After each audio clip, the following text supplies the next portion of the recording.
Hello everyone, welcome to the Wisdom classes. Let's start our class.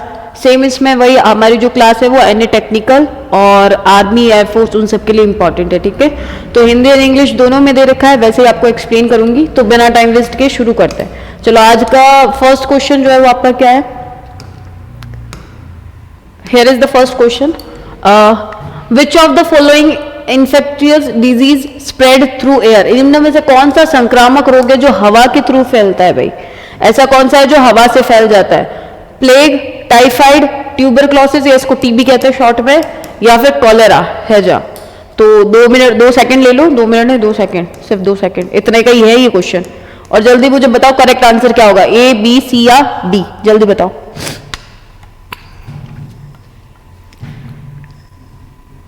चलो 2 second हो गए। तो इसका जो हवा से फैलने वाला है ना वो ट्यूबरक्लोसिस होता है। तपेदिक जो आपका रोग होता है वो आपका क्या होता है, हवा से इधर उधर से फैलता है, बाकी कोई भी एयर से नहीं फैलता है, बाकी सबके अलग अलग वो होता है मीडियम, ठीक है। पानी का घनत्व अधिकतम कितना होता है? सबसे ज्यादा जो मैक्सिमम डेंसिटी है वाटर की वो कितनी होती है? 0 डिग्री, 4 डिग्री, 100 डिग्री या फिर इनमें से कोई नहीं? Take your 2 second and let me know the correct answer only. 2 second ले लो और जो भी आपका करेक्ट आंसर है जल्दी बताओ।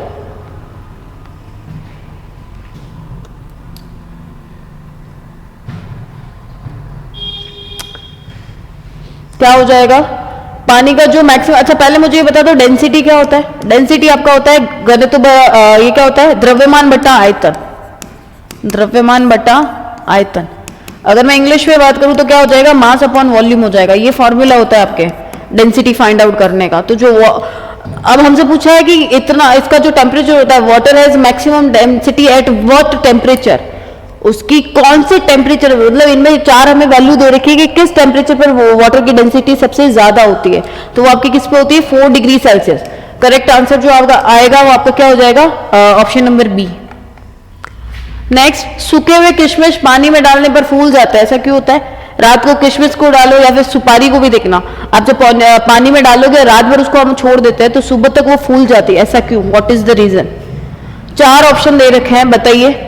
बाह्य विलयन अल्प परासरी होता है, या अति परासरी होता है, सम परासरी होता है, या अपारगम्य होता है। तो यहाँ पे 3 वर्ड यूज किए गए, मैं वो बताती हूँ पहले। हाइपोटोनिक, हाइपरटोनिक और आइसोटोनिक। अच्छा, अल्प का मतलब क्या होता है? जिसका परासरण दाब जो है ना, सपोज करो अपने पास जो आप इसके अंदर फिल कर रहे हो और एक पानी है, अगर आपका परासरण दाब एक का दूसरे की तुलना में कम होता है तो अल्प परासरी। अगर आपका ऑस्मोटिक प्रेशर जो है दूसरे की कंपैरिजन में कम होगा तो हाइपोटोनिक। ज्यादा होगा तो क्या हो जाएगा? हाइपर। और अगर इक्वल रहेगा उस दोनों का ऑस्मोटिक प्रेशर, परासरण दाब जो होता है वो आपका समान आता है, तो उसको हम लोग क्या बोल देंगे? सम Parasari.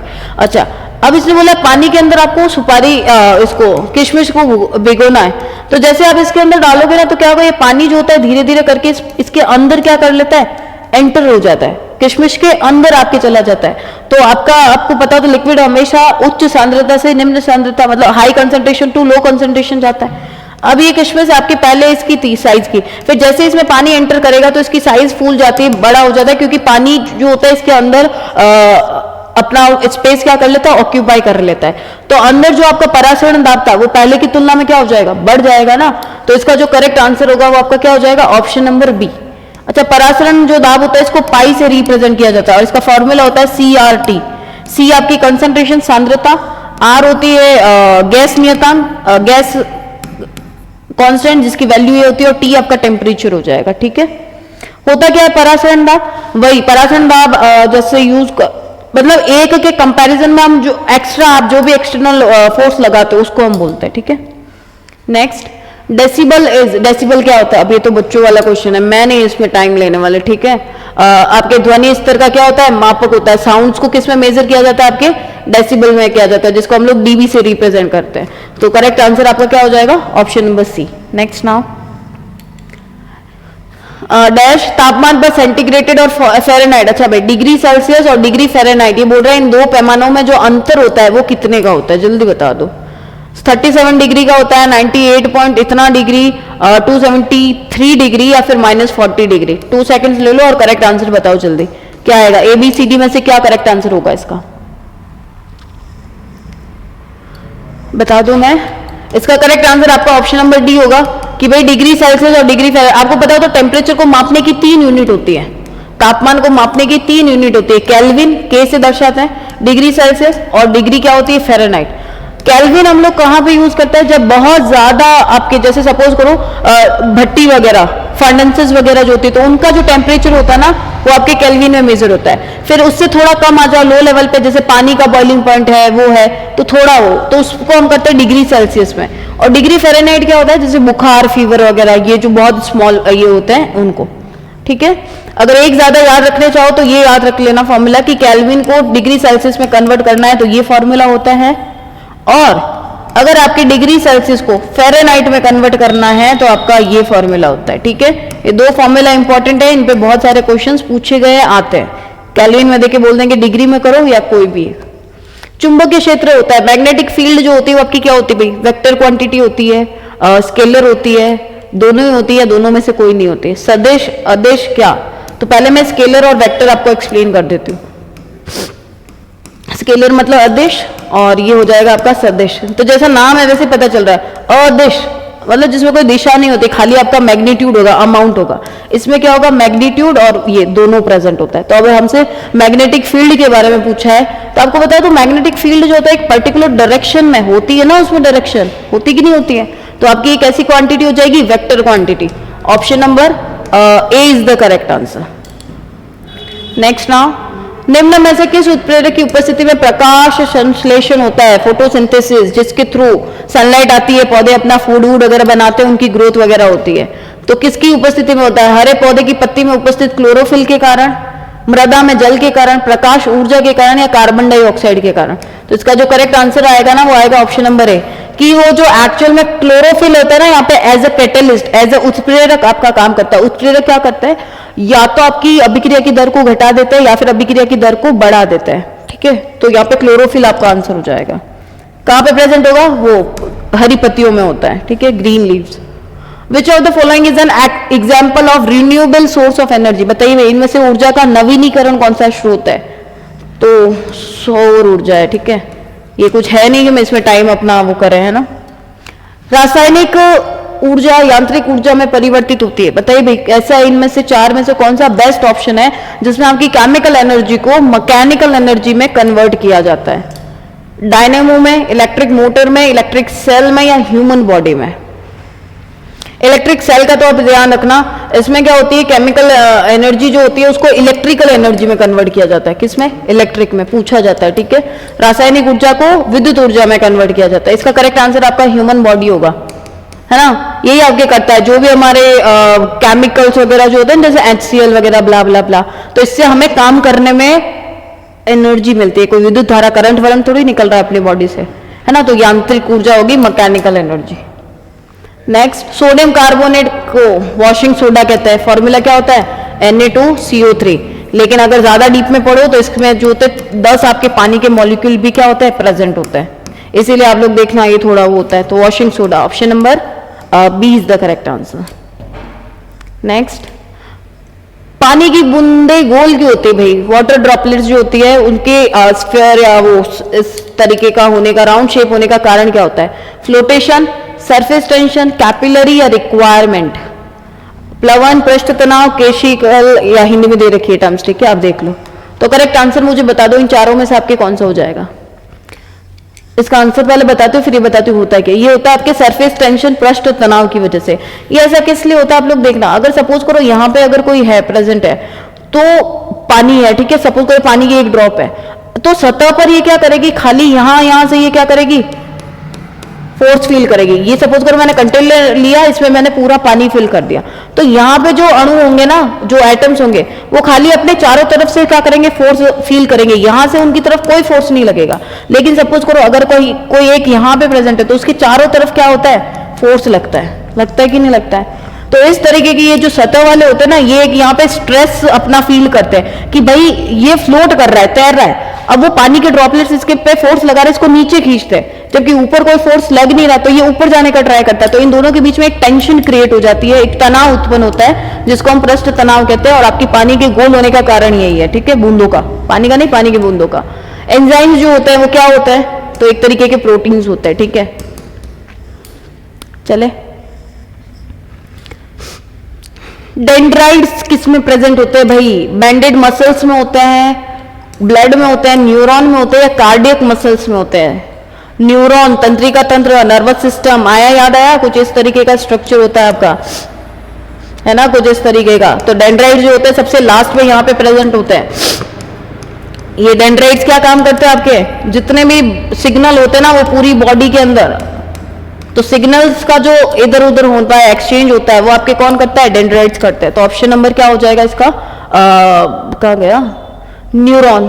Option C is the correct answer. Next, electric energy is mostly use to obtain what? विद्युत ऊर्जा का उपयोग सबसे ज्यादा किस में किया जाता है? हीट लेने में, मैकेनिकल वर्क में, लाइट में, या ये सभी? तो आपको पता हो तो हमें विद्युत ऊर्जा, अगर कहीं पे हीट हो रही है, तापमान वगैरह, तो विद्युत ऊर्जा का यूज होगा ना, उसमें होगा। मैकेनिकल में भी होता है, लाइट में तो होता ही, आप सबको पता है। करेक्ट आंसर इसका क्या हो जाएगा? ऑप्शन नंबर डी इसका करेक्ट आंसर होगा। नेक्स्ट क्वेश्चन आपकी स्क्रीन पर है, पढ़ो और जल्दी मुझे आंसर करो। बैटरी कौन सी ऊर्जा को स्टोर करती है? बताइए भाई। बैटरी में क्या होता है? सपोज करो मैं इन्वर्टर की बात कर रही हूँ, इन्वर्टर बैटरी की बात, ठीक है। अभी उसके अंदर कुछ, अब मैंने सोल्यूशन फिल कर दिया NaCl, तो एक तरीके का रसायन है ना, तो इसने अपने अंदर केमिकल फिल करा, केमिकल से राइज होने वाली एनर्जी कौन सी होगी? Chemical energy. तो अपने अंदर ये स्टोर क्या करती है? केमिकल एनर्जी को। फिर बाद में जैसे लाइट वाइट जाती है तो फिर ये इस केमिकल एनर्जी को कन्वर्ट किसमें करती है? आपके विद्युत ऊर्जा में, उसमें इलेक्ट्रिक करंट में, ठीक है। तो कौन सी एनर्जी को करेगी? तो केमिकल, रासायनिक ऊर्जा को। ये आंसर होगा। ल्यूकीमिया एक मानव बीमारी है जो प्रमुख रूप से कौन से पार्ट को प्रभावित करती है? बताइए भाई। ल्यूकीमिया हार्ट को करेगी, लिम्स को करेगी, ब्लड सेल्स को करेगी, या फिर लंग्स को करेगी? चार में से एक आंसर है, जल्दी बता दो। बता दूं? Option number C, blood cells को करती है, ठीक है। इसमें कुछ है नहीं समझाने लायक, तो आगे चलते हैं। अल्फा पार्टिकल जो होता है वो जनरली ये क्या होता है? तो याद रखना, ये जनरली पॉजिटिव पार्टिकल्स होते हैं, धनात्मक होते हैं। Option number A. What is the path of planet around the sun? बताइए भाई। सन के चारों तरफ जो आपके ग्रह होते हैं, इनका पाथ किस तरीके से होता है? ये जो होता है ना अलग अलग पाथ में, ये ऐसे चारों तरफ ऐसे थोड़ी ना करते हैं ये लोग ना। सूर्य के चारों तरफ आपको पता तो अलग अलग क्लास के अंदर क्या करते हैं? मूव करते हैं। तो ये जो अलग अलग क्लास होती है ना, इनका अलग अलग जिस चक्र में मूव करते हैं उनको ऑर्बिट कहा जाता है। Option number B is the correct answer. Orbit, या फिर हिंदी में आप कक्षक या कक्ष भी लिख सकते हो, ठीक है। नेक्स्ट, मानव शरीर की सबसे बड़ी ग्रंथि, ये क्या बच्चों वाला सवाल है यार? लीवर। आगे चले। Next, which gas is produced during lightning strike? बताइए, बिजली जब कड़कती भड़कती भड़कती है तो आपकी कौन सी गैस वहां से पैदा होती है, रिलीज होती है? Nitric oxide, oxygen, carbon dioxide, या क्लोरीन? बताइए। मैं बता देती हूँ, इसका आंसर आपका होगा नाइट्रिक ऑक्साइड, ठीक है। ये याद रखना, नाइट्रिक ऑक्साइड होता है ये। चले आगे। सबसे लाइटेस्ट, ये हमारा क्या कहते हैं, रिपीटेड क्वेश्चन है कि सबसे हल्का तत्व इन चारों में से कौन है? कार्बन का सिंबल सी, हाइड्रोजन ये और ये। तो सबसे हल्का जो होगा इन सब में आपको पता हो तो एक नंबर पर आता है और वो अपना है hydrogen. Option number B correct answer होगा, ठीक है। 1 किलो कैलोरी में कितनी एनर्जी, कितनी कैलोरीज होती है? तो 1000 कैलोरी होती है। कौन से ऑप्शन में दिख रहा है वो टिक कर दो और खत्म करो बात। Option number B is the correct answer. Next now, which of the following disease is caused by the contaminated food? दूषित भोजन से कौन सी बीमारी होती है? टीबी, टाइफाइड, चिकन पॉक्स, या फिर इबोला? बताइए भाई, करेक्ट आंसर क्या हो जाएगा?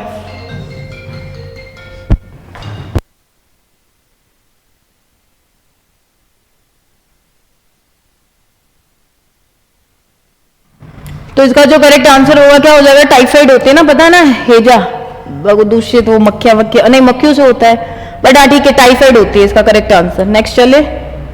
एक मछली श्वसन के लिए, मछली किससे सांस लेती है? गिल्स से, गलफड़े। Which gas is poisonous? इनमें से कौन सी ऐसी है जो जहरीली गैस होती है? ऑक्सीजन, हाइड्रोजन, कार्बन मोनोऑक्साइड, या नाइट्रोजन ऑक्साइड? बचपन से पढ़ते आ रहे हैं, कार्बन मोनोऑक्साइड। आंसर क्या होगा? फॉर्मूला क्या होता है? CO। आंसर क्या हो जाएगा? Option number C. What does the red ribbon about the green bulb look like? क्या बोल रहा है? अगर मेरे पास में यहाँ कोई हरे कलर का यहाँ पे बल्ब जल रहा है, ठीक है, बल्ब थोड़ा अच्छा बनाते हैं, अरे ठीक है, ऐसे ही होता है। अभी बोल रहा है ये ग्रीन कलर का, और मैं इसके ऊपर क्या करती हूँ, रेड कलर का कपड़ा रख देती हूँ। किस तरीके का कपड़ा रख रही हूँ, रेड कलर का। और ये जो अपना बल्ब है ना, इसमें से ग्रीन लाइट आ रही है। कैसी आ रही है, ग्रीन ग्रीन ग्रीन ग्रीन। ये ग्रीन कलर की लाइट का बल्ब है, और इसके ऊपर मैंने ये रख दिया। तो अभी बोल रहा है कोई आदमी अगर यहाँ पे खड़ा होकर के अगर इसको ऑब्जर्व करता है, तो ये रेड लाइट जो है ना, ये इसको किस तरीके की दिखाई देगी, तो ये जो होगी ना, इसको ब्लैक कलर की दिखाई देगी, काले कलर की दिखाई देगी। ऐसा क्यों होता है, क्योंकि वो एनर्जी को क्या कर लेता है, एब्जॉर्ब कर लेता है, हीट को एब्जॉर्ब अवशोषित कर लेता है, इसी वजह से। A how many chambers are there in the heart of the frog, मेंढक के हृदय में कितने चेंबर होते हैं, कक्ष होते हैं। ये ऐसे क्वेश्चन आते हैं आपके, हाँ, और ये 2 पॉइंट वाले हैं। एक होता है, 2 होता है, 3 होता है या 4 होता है, तो 3 होता है। ठीक है, option number C is the correct answer. Next now, which of the following is an explosive, इनमें से कौन ऐसा है जिसका यूज विस्फोटक में वहां पर होता है, ए बी सी या डी, टीएनटी, टीएनबी, दोनों या दोनों में से कोई नहीं।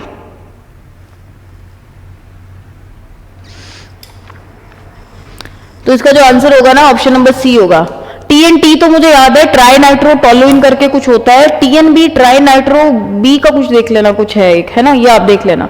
तो ये दोनों जो होते हैं ना, ये आपके विस्फोटक की तरह यूज किए जाते हैं। वो दिमाग से निकल रहा है, टीएनबी याद नहीं आ रहा, छोड़ो, याद आता है तो बताती हूँ। अच्छा, द यूनिट ऑफ इलेक्ट्रिसिटी, ऐसा यूनिट बोला है इलेक्ट्रिसिटी की, एम्पियर होती है। ठीक है, A. Next, by what name is the middle part of mirror is known, middle part mirror का, दर्पण का मध्य जो भाग होता है, उसको हम क्या कहते हैं, लाइट कहते हैं, ऑब्जेक्ट कहते हैं, रेडियस कहते हैं, या कुछ नहीं कहते हैं। अरे भाई मिरर का क्या, what do you mean by mirror का बीच वाला भाग क्या बोलोगे, ऐसा कोई भाग वाग इनमें से कुछ नहीं होता है। आंसर क्या होगा, डी, है ना। मिरर 2 तरीके के होते हैं, ये हमें पता है, अवतल और उत्तल, कॉनकेव और कॉन्वेक्स। ये बीच वाला क्या है, इनके बीच का कुछ नहीं है। आगे चलो, what is the characteristic of falling element, गिरते हुए तत्वों की क्या विशेषता होती है, मतलब जब तत्व आपके गिर रहे होते हैं तो उसकी विशेषता को हम क्या कहते हैं, ग्रेविटी कहते हैं, एक्सीलरेशन कहते हैं, स्पीड कहते हैं, इनमें से कुछ नहीं कहते हैं। तो एक बात मुझे बताओ, मैं यहाँ पे क्या बोल रही हूँ, गिरते हुए तत्वों की विशेषता होती है, क्या विशेषता होती है। अच्छा, सबसे पहले देखो, ग्रेविटी पे तो ध्यान अपना बाद में जाएगा, कोई चीज गिर रही है। अच्छा मुझे एक बात बताओ, अगर मैंने यहाँ पे इस पेन को स्टेशनरी कर दिया, ठीक है, इसको मैंने दोनों तरफ से बांध दिया, अब मैं आपको बोल रही हूँ क्या ये चीज गिरेगी, गिरेगी क्या, नहीं गिरेगी ना। ये कब गिरेगी, जब इसके खुद के अंदर वेलोसिटी होगी, वेग होगा, तभी तो गिरेगी। तो अगर कोई लोग अगर इस पे ग्रेविटी पे टिक करना चाह रहे हैं तो वो कतई रॉन्ग है, बिल्कुल रॉन्ग आंसर है। इसका करेक्ट आंसर आपका ऑप्शन नंबर बी होगा, त्वरण होगा, जिसको हम लोग रिप्रेजेंट ए से करते हैं, फॉर्मूला होता है v/t, कि एक पर्टिकुलर टाइम में कोई भी ऑब्जेक्ट कितने वेग के साथ, कितने वेलोसिटी के साथ में आपका गिर रहा है। तो हमसे यही पूछा कि गिरते हुए तत्व की क्या विशेषता होती है, कैरेक्टरिस्टिक होती है। तो कोई भी तत्व जब गिरेगा जब उसके खुद के अंदर वेलोसिटी होगी, एक्सीलरेशन होगा। ग्रेविटी सेकंड पर आएगा, फर्स्ट पे नहीं आएगा, ठीक है। नेक्स्ट, सबसे हल्की धातु बताओ भाई, आपको वो बोला था एलिमेंट वाला, तो तत्व हाइड्रोजन हो गया। आपसे पूछ रही धातु तो लिथियम हो जाएगा, सिंबल होगा Li, and correct answer is the option number B. Next now, the instrument which measures the correct EMF of the cell, किसी भी सेल का जो EMF होता है, EMF का फुल फॉर्म मैं बता देती हूँ, इलेक्ट्रोमोटिव फोर्स। क्या होता है, इलेक्ट्रोमोटिव फोर्स। तो ये कहता है इसको मापने का यंत्र क्या होता है, गाउसी मीटर, वोल्ट मीटर, पोटेंशियोमीटर, या इनमें से कोई भी नहीं। 2 सेकंड ले लो, जल्दी आंसर बता दो मुझे।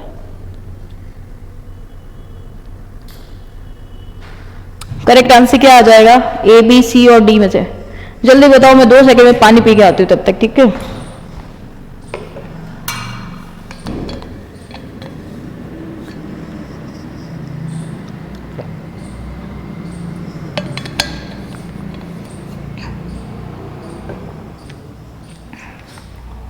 हाँ भाई, पानी वानी पीना हो गया मेरा। करेक्ट आंसर आपका ऑप्शन नंबर सी हो जाएगा। क्या हो जाएगा, पोटेंशियोमीटर, उसमें मेजर किया जाता है इसको। अच्छा, EMF निकालते किसका है, सेल वगैरह का सेल का निकालते हैं, सेल के अंदर कितना वोल्ट मीटर है, लाइक वोल्टेज है, उसको EMF कहते हैं। Next now, nuclear fusion takes place, नाभिक के संलयन। अच्छा आपको पता हो तो नाभिक से रिलेटेड 2 अभिक्रियाएं होती है, एक होता है न्यूक्लियर फ्यूजन, एक होता है फ्यूजन, हिंदी में भी बताते हैं, रुको जरा सब्र करो। फ्यूजन मतलब होता है संलयन, फ्यूजन मतलब होता है विखंडन। क्या फर्क है? इसका मतलब होता है टू ब्रेक, टूटना, और इसका मतलब होता है जोड़ना, संलयन, फ्यूजन कर रहे हैं, दोनों को आपस में जोड़ रहे हैं, विखंडन, विषन, टूटना। तो ये कहता है इनमें से कौन सा एग्जाम्पल फ्यूजन का है? तो करेक्ट आंसर इसका ये होगा, न्यूक्लियर बॉम्ब्स होगा, या न्यूट्रॉन बॉम्ब, या हाइड्रोजन बॉम्ब। बताओ भाई, बताओ क्या होगा? सारे मिलते जुलते दिए हैं ऑप्शंस। बताओ भाई एबीसीडी में से क्या आंसर आना चाहिए? न्यूक्लियर फ्यूजन जो होता है वो किस में पार्टिसिपेट करेगा आपका? न्यूक्लियर रिएक्टर में, न्यूट्रॉन बॉम्ब्स में, या हाइड्रोजन बॉम्ब्स में? तो हाइड्रोजन तो अकेले ही सिंगल सोलो वाला आदमी है, न्यूट्रॉन बॉम्ब भी होगा, बी होगा। आगे चले।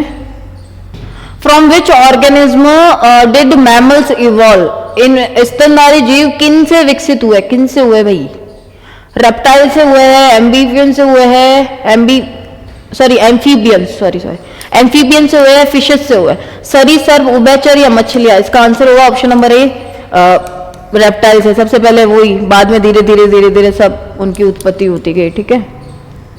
What is the upper layer of skin is called? बताइए भाई, अपने स्किन की, चमड़ी की जो ऊपर वाली लेयर होती है उसको हम क्या कहते हैं? उसको एपिडर्मिस कहते हैं।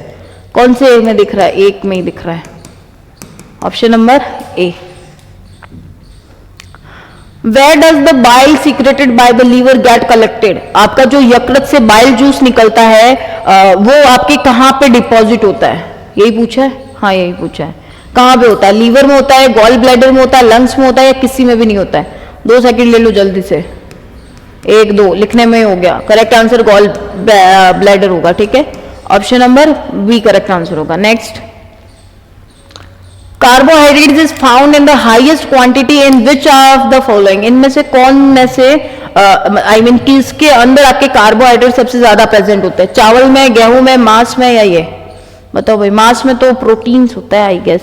अब आप बताओ, जल्दी बताओ, टेक योर 2 सेकंड, जल्दी ले लो और जल्दी आंसर बता दो। चावल हो जाएगा। ठीक है, राइस के अंदर देखना, अगर कोई आदमी ज्यादा चावल खा रहा है कांस्टेंट, तो थोड़ा सा आपको पता है चावल ना, अच्छा कार्बोहाइड्रेट्स होते क्या है पहले वो बताती हूँ। होते क्या, जो आपको इंस्टेंट एनर्जी दे देते हैं। जैसे सपोज करना कभी कभी आप बहुत ज्यादा टायर्ड होते हो, एकदम से चॉकलेट खाना, थोड़े टाइम के लिए एटलीस्ट आप में एनर्जी आ जाती है ना। तो इंस्टेंट अगर आपको एनर्जी चाहिए होती है ना, तो उसका जो सोर्स होता है, स्रोत होते हैं, वो आपके कौन होते हैं? कार्बोहाइड्रेट। तो चावल से आपको मिल जाती है, चाहे चलते घूमते अगर 2-4 चम्मच भी आप खा लो ना, इनफ होता है। उतना रोटी से आपको इतनी एनर्जी नहीं मिलती, लाइक एक टाइम पे तो नहीं मिलती कि भाई आपने 2 बाइट खाया और चल जाएगा। चावल में चल जाता है, ए आंसर होगा। ठीक है, चलो आज का लास्ट क्वेश्चन, नहीं सेकंड लास्ट, आज का सेकंड लास्ट क्वेश्चन। ठीक है, who discover the circulation of blood? खून के परिचालन की खोज किसने की थी? डार्विन ने, हार्वे, लेमार्क? किसी ने की या किसी ने भी नहीं की? जल्दी बताओ। करेक्ट आंसर क्या हो जाएगा ए बी सी डी में से?